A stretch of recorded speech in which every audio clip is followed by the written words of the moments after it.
Use the strategy to use the 0-point positioning fixture.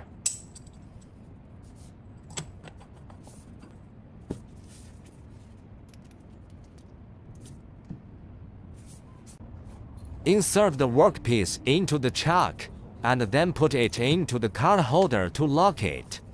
Lock the workpiece with a torque wrench, and the workpiece is firmly locked, and you can start processing.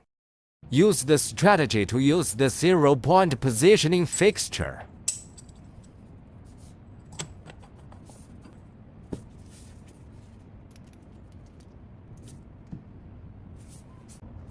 Insert the workpiece into the chuck, and then put it into the card holder to lock it.